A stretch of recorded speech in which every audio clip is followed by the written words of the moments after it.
Now we should be looking at what is in the RT box.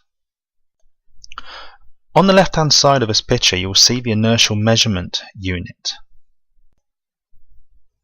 As you'll see, the Pentium processor is at the bottom of the right hand corner. The top board contains the connections to the IMU, the front panel power supply, and the Pentium processor and the two cables to the GPS cards. The RT has been constructed to operate in high vibration and high shock environments. The connectors are suitable for high vibration, and also the glue is used to ensure connections do not fall apart. What does the RT measure? The RT measures position, velocity, acceleration, orientation, for example heading, pitch and roll, the angular rates, angular accelerations and the slip angle. The core measurements are made by the RT. Other values can be computed from the fundamental measurements. Now we should look at position measurements. The position measurements include latitude, longitude, altitude, the X position and the Y position, and also the distance. The position measured by the RT is in the WGS 84 coordinate system. The outputs are latitude, longitude and altitude in this coordinate system. Conversions to the other coordinate systems may be required, for example OSGB 36 in the UK.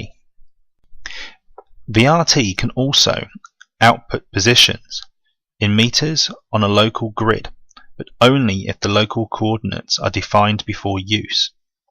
Because the Earth is curved, it's not possible to have a measurement in meters that covers the whole Earth's surface, so the RT must take a small section of the Earth and assume it is a flat section.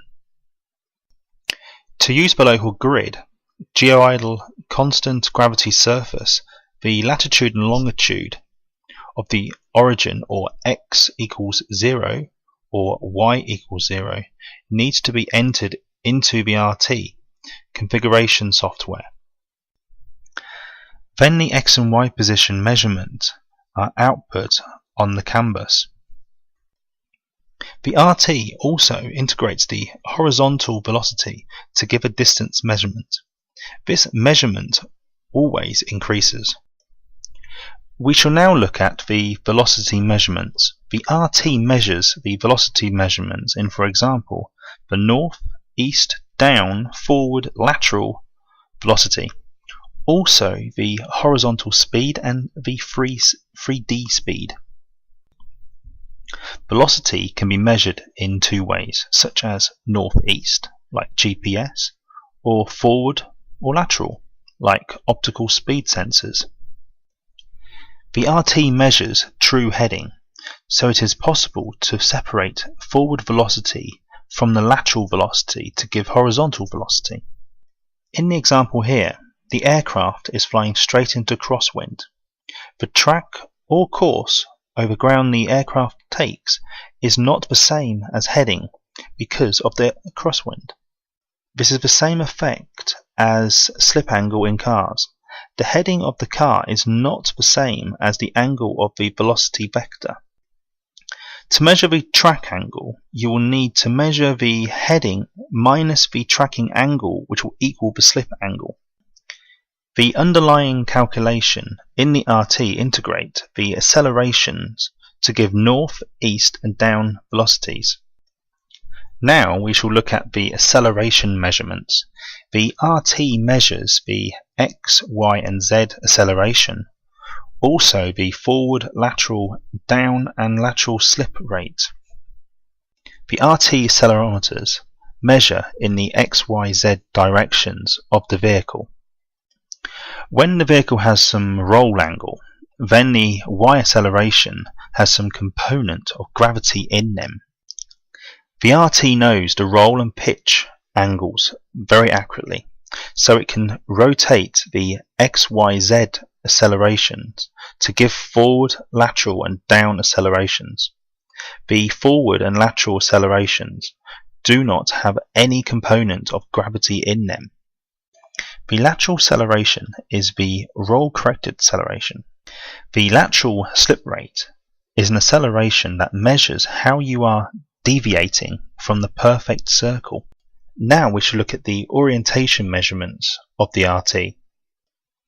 The RT measures the heading, the pitch and the roll angle of the car.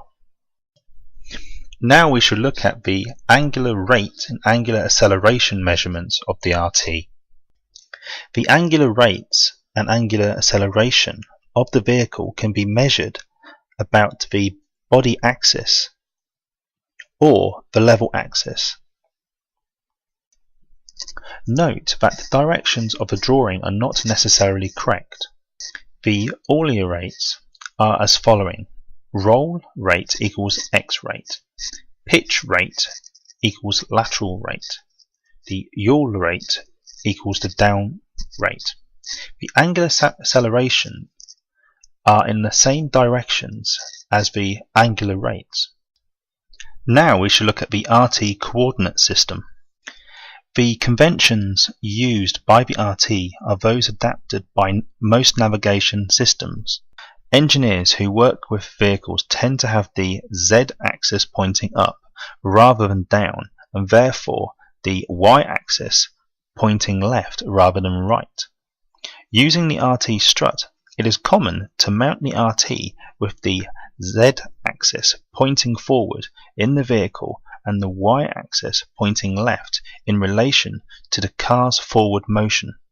It is important to note the orientation these axes are pointing within the car for use later during the software configuration. Ensure that the correct orientations are applied to the RT outputs in your coordinate systems is different. Now let's look at the RT outputs. The RT has several output formats.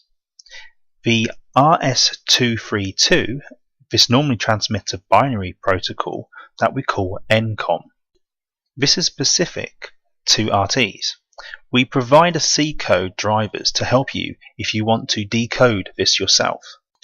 If your system is designed to go to a steering robot, then the RS-232 may be configured for a different output format.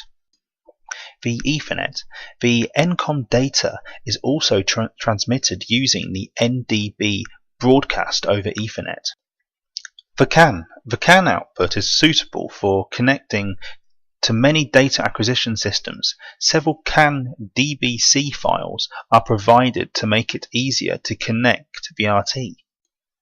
Analog. The RT ANA module can convert CAN messages to an analog voltages.